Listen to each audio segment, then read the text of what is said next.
My name is Marla Hall, and I'm from Waterloo, Wisconsin. At 5 a.m. on November 3rd, 2016, my world came crashing down. I found out my son Clinton was killed in a car crash at 10:30 p.m. on 11/2. Not long after, I found out his girlfriend Katie, also co-worker, and their co-worker Kim were also killed, and Brian, the driver, was severely injured. It wasn't until later that I found out it was in the hands of a drunken driver. As they were returning home, all three worked for Ritz Holman CPAs in Milwaukee. They were all senior accountants. My son had just recently, in February 15, 2016, got his CPA. Clinton and Katie were 26. Kim, who was also passed away, was 28, and severely injured was Brian.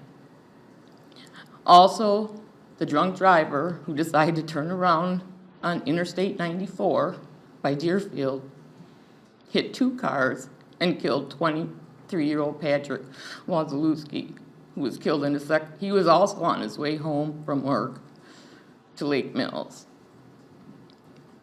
And this driver hit two cars head-on, going 93 miles an hour.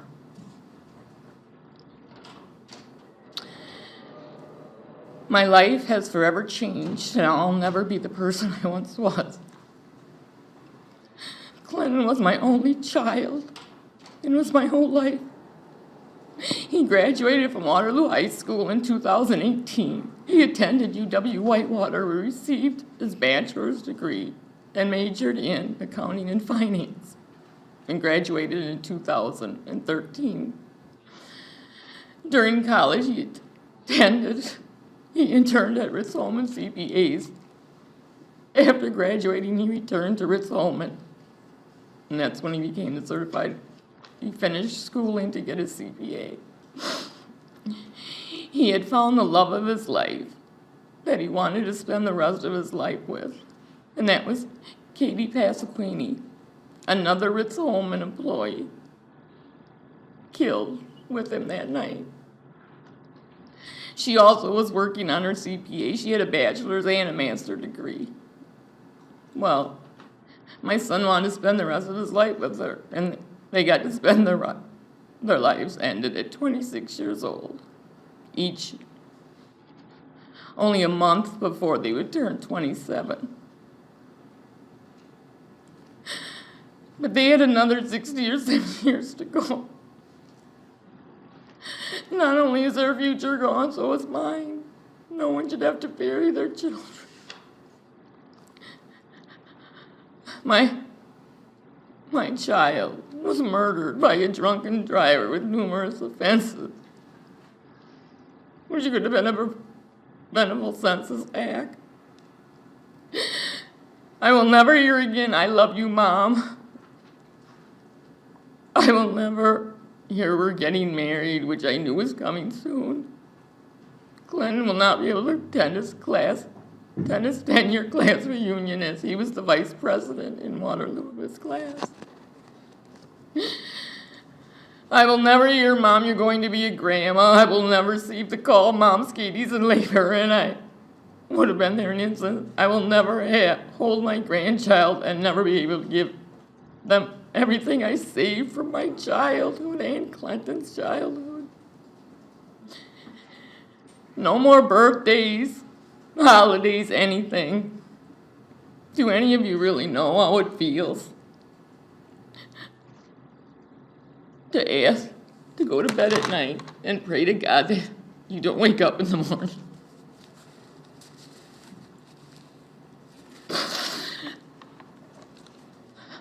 Or to hope that I get a terminal illness and I won't be treated, because that's how I feel.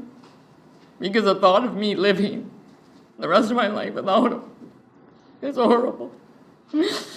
He was a wonderful son. He had tons of friends. I still have people reaching out to me about him, how he affected so many lives. I must live this nightmare He was on my mind every waking moment. The loss is unbearable at times.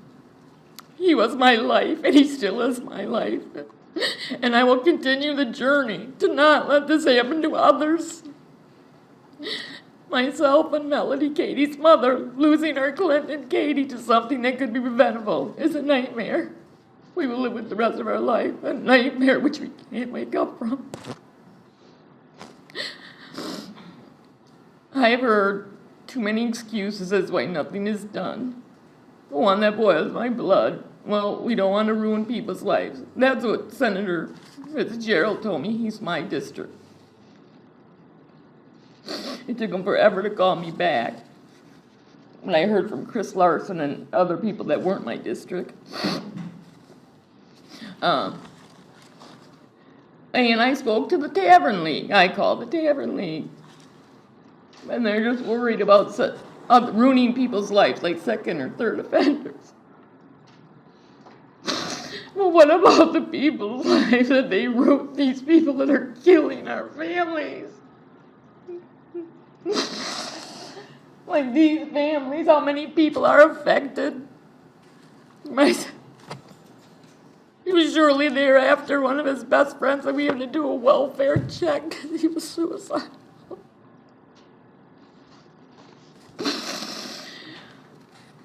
But I also brought up special license plate to Senator Fitzgerald, and he accused me of wanting to shame people. And that was for the second offense.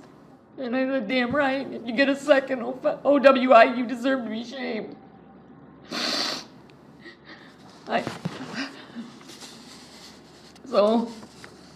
And I also talked to Pete Madeline, and he said the same thing, they don't want to ruin people's lives. Well, if people don't want to ruin their lives, they don't have to, then don't drink and drive. Simple as that. If you get a second OWI and you feel like that your lives could be ruined, if the charge is too drastic, that is your fault, not mine.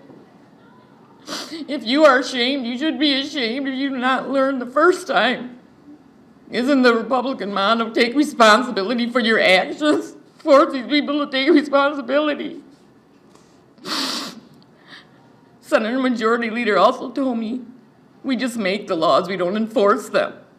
So I say, if they are not enforced, make the laws tougher. Why do we have laws then? Why are these multiple offenders getting bail jumping dismissed, driving after revocation dismissed? I found one man that had multiple OWIs, picked up 3 times in 1 month without driving, without his license, and all 3 were dismissed. The blood alcohol level is over, they get an OWI and the blood alcohol level is over 1.5, and that charge is also dismissed.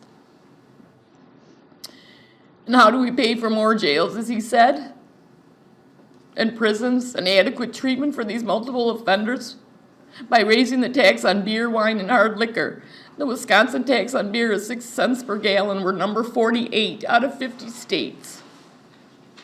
We have one of the lowest beer taxes in the country, along with the wine and liquor. Raising this, doubling this, could pay for a lot of things. For treatment centers, for jails, whatever. But now go home to your kids and your grandchildren. Give them a huge hug, because you don't know when they will be lost to a drunk driver. It can happen in a blink of an eye. You don't want their death certificates to read like Clinton's, Katie's, Kim's, and Patrick's. Place of death, Interstate 94, mile marker 250, Deerfield, Wisconsin. And this is what I got back from him. This is another medal. I got his wallet, his Fitbit, and his thing. They were so mangled I didn't go see them.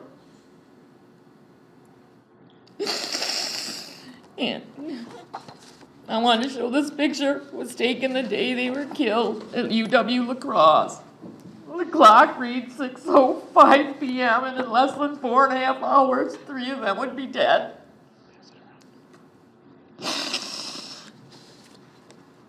This is a picture I took 2 months before the accident when I went to visit him in Milwaukee. And this is him when he was 6 and met Brett Favre. And that day when we got out in the parking lot, he goes, "Mom, this is the best day of my life."